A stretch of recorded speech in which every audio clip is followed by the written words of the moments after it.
Everyone here to the Smash Sports Show right here on Smash FM here on Lockdown Saturday here in Melbourne. Of course, let's go up to our friends up in Queensland. And of course, speak about the netball side of things. Of course, with the HART Sapphire Series came to an end on Tuesday night with their grand final up there. But unfortunately for the Wildcats, they didn't quite get there this year. But I'm sure they'll be back ready to go in 2022. Of course, we've got a very special guest joining us right now to tell us a bit about how it's been like for the Ruby Series side of things there for the Wildcats. Thanks so much for joining us. Thank you for having me. Thank you. No worries. Well, I'll get you to introduce yourself and tell us what position you play on the court. So, my name's Amaris and I play goal shooter, goal attack. A bit about how it all went for the Wildcats in the Ruby Series. Well, so I started off in the Ruby Series for the first 3 weeks, and then I actually moved up. But the Ruby Series, we started our very first game was in Toowoomba, so we went out there, and that was just amazing crowd. And I think our first hit out, we were very nervous, and we're just still trying to obviously find our way, because we hadn't played together a lot, and obviously coming out of a very strong pre-season.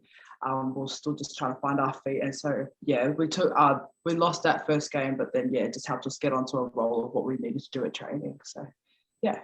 That you stepped up to the Sapphire Series as well throughout the year. Obviously, the Sapphire Series team had a pretty tough year, but you actually did pretty well against the top teams this year.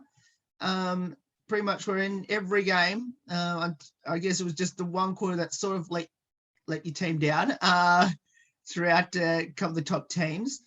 There must be at least some positives coming out of that, because if my memory serves me correct, I think you won pretty much most quarters against the top teams. Yeah, look, I think our team this year I feel like we've done amazingly. And obviously, personally coming up into that team, we didn't really know each other all too well. And yeah, there's definitely positives to bring out of that and to take into next year. And I think we're really trying to find just a full game, and just, going on for 15 minutes and then coming off and then going back on, just backing out our processes. But yeah, definitely positives and winning those quarters, and just trying to focus on one thing at a time, I think, rather than the whole thing going on. But yeah, I think definitely massive positives coming out of the season for sure. Yeah. And I looked at the ladder, even though I'm not going to mention where you end up on the ladder. Yeah.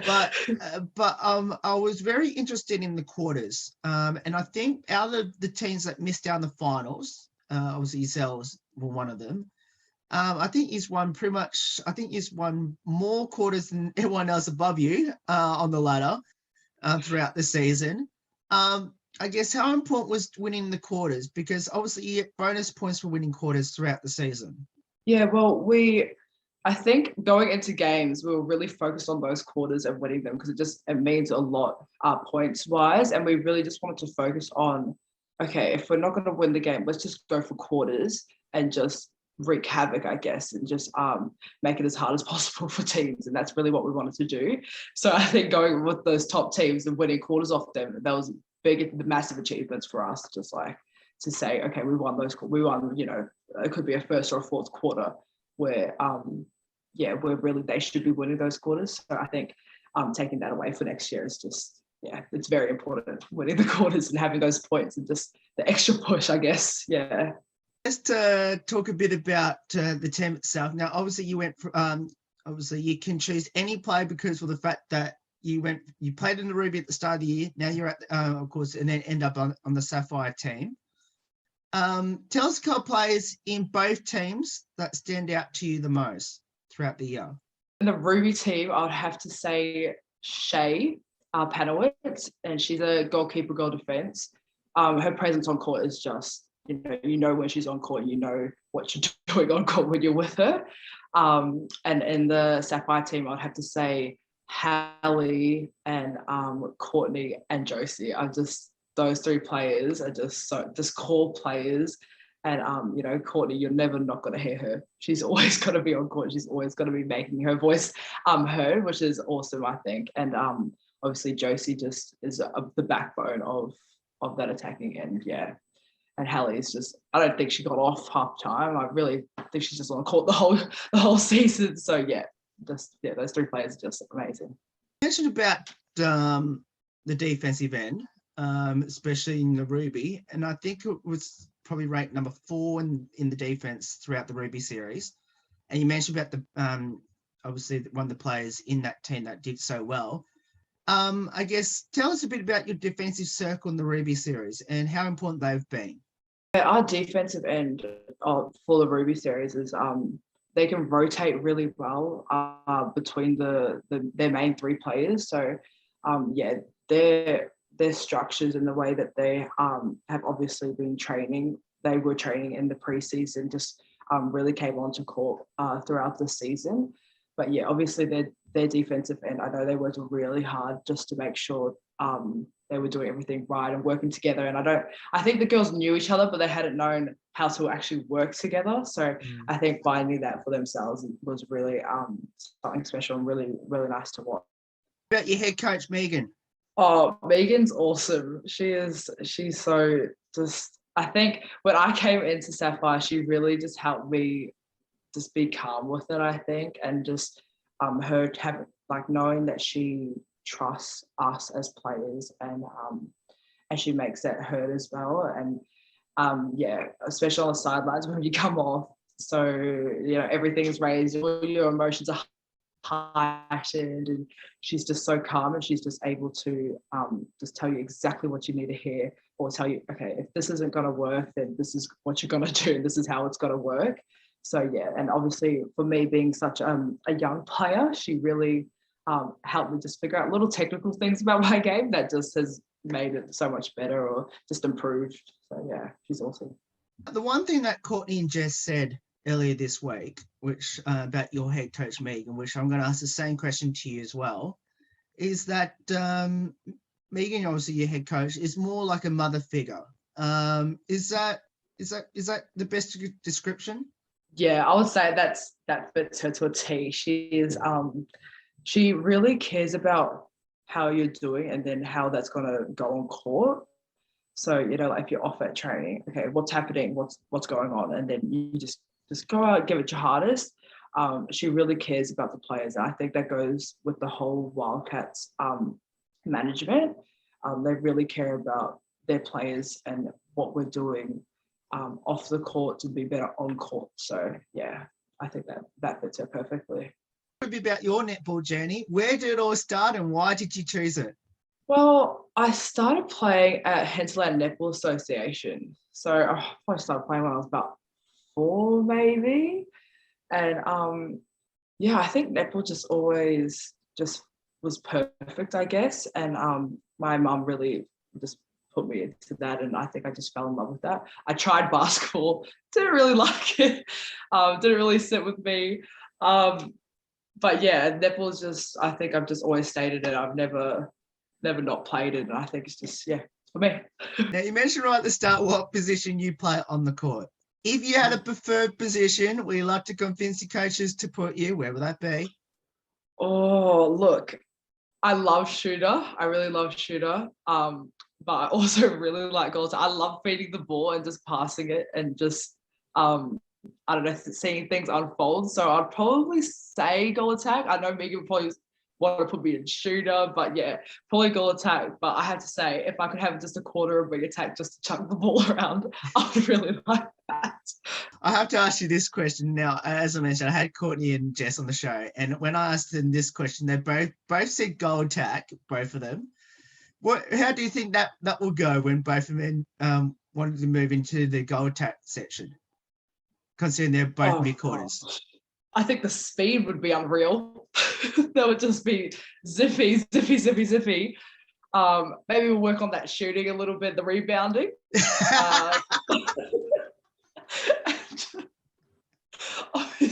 Obviously trying to less height. There'll be a little bit less height happening in that circle, but I think the speed would definitely be the winner there. There you go. Now, what will be some highlights throughout your netball journey so far? definitely say just playing in that HART Sapphire series this year, and that's the first time I've ever played in the HART Sapphire series as well as the Ruby series. So I think, yeah, that just has really made a massive impact in my netball journey, and yeah, how I'm gonna obviously keep continuing playing. And what does the sport of netball mean to you, and especially being there at Brisbane South Wildcats? Brisbane South is just, their family, very family orientated, and I think that they just make your experience there so much better because they actually care, and you can see that they care. And I just love the community-based way of thinking. We're very in it, in the clinics, and making sure, you know, the younger ones are coming through, or we're helping them. And I think that is what makes netball, and that's how people enjoy it, by seeing, okay, we're having higher up players coming to help us, and they want to be like us, or they want to aspire to those levels. And I think that really makes a netball player just so much better, I think. Yeah. And do you have any future ambitions in the sport of netball? You know, I would love to play, obviously, in professional netball. Like the super netball is just, when I first watched Sapphire Series, I'd say, oh my goodness, that's so fast, look at how they're playing. And then you watch super netball and it's like, that's a whole nother level. So I think I would really love to be there, obviously, and then coming off that, playing internationally would be awesome. So yeah, we'll see. Only time will tell. But yeah, I think that's one of the biggest goals for me. Yeah. I know Queensland was very lucky enough to have, for I think second year in a row, I'm pretty sure, the Suncourt Super Netball Grand Final hosting up there in Queensland. Of course, the recent one happened last weekend with the Swifts being the Giants in the grand final. Now, I know the HART Sapphire Series, funny enough, play also on the show court where the Suncourt Super Netball players play on. Now, of course, you are a shooter. And of course, there's this thing called the Supershots in there as well. So the question I want to ask you is, have you ever tried the Supershot range? Or in a game? Oh, maybe once, but maybe not knowing it, I think. There was a time where the hooter had gone off and it's full time, but I had to take a shot it was just a contact call, and I was taking a shot from out there. So I think that's probably it. But I think training wise, yeah, we do practice those shots just in case you need to take a fast one, or just, you know, but I don't think I personally purposely go out there just to make sure of the shot. But yeah, it's a bit of a long way out, but yeah, the super shot is definitely something that hopefully comes into the Sapphire Series, because it does make the game very interesting. What's happening? What would be your advice to people that should get involved in netball, especially down the Brisbane South area? Do it. I think, honestly, it's so much fun. You meet so many people. I have so many friends that I'm still friends with from when I was, you know, super young, just because of netball. I think just do it, take the opportunity, and just run with it. I think even if you need to join a club team first and then just work your way up, or whatever you want to do. But yeah, totally just do it. So much fun. Let's finish off with a couple of light-hearted questions about your teammates.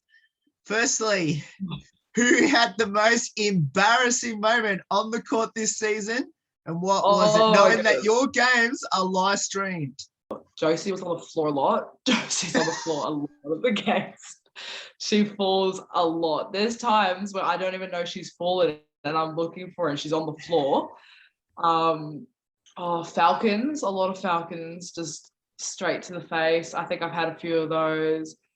There's moments I ran into the pole one of our games, like just straight into the post, and I just don't even know what I was doing. I just saw the ball and I just kept on running straight to the post.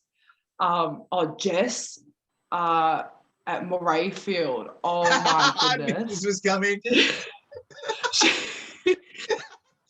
I was in the grandstand, so I saw this all unfold, and she ran just straight into the wall and broke her wrist. And I don't know how. I just don't know how that happens. I really don't. I've never seen or heard of that happening at all. But she just fully just boom, and everyone heard the pop, and she just, I don't know, she just kept on going. They came off, got it taped, and jumped back on. But that was just, it was just hilarious to see. I just don't know how she did it. I really don't. She just, oh goodness, yeah. But there's so many. I couldn't. I think everyone has their moments, but yeah, that one's got the, yeah, it takes cake. I knew that was coming because she mentioned it, so I knew that was coming. So, it's hilarious. Just and just watching it was just like no one. I just thought maybe it was just a click or something, and then found out she broke her wrist. I was like, what the heck? Who's the comedian, the best singer, and the best dancer on the team? Courtney's the comedian for sure. She is a crack up. Best singer, or Hallie, maybe Lily. Very tight there, as well as dancer. They're just those two are together before every game. And Josie as well. Josie loves a good dance and a lot of singing before our games. It's very loud in the changing rooms. Very loud. Yeah, it's very good. I think, all the men answered that question correctly. Now, is anyone into their TikToks, and is any of them TikTok famous? Oh, Lily and Hallie love their TikToks. Love their TikToks. And they, before training, before our games, I think that's a bit of a routine for them. TikTok famous. I don't know if they're famous. Maybe. I haven't seen them personally, but I'll have to check up on that one. But yeah, they love their TikToks, those two. Crazy. Do you have a pre-game superstition or ritual? I don't actually have any superstitions or rituals. I think I'm just very particular more than I think I just like everything to be done my way. So I'm very I have to make sure I tape very specifically. I like it, just like everything to be done methodically. So I like to tape before I actually go into the arena. And sometimes I haven't, and it just throws me off. I really don't like that. So maybe that's a bit of a superstition. But yeah, I like to just do everything my way.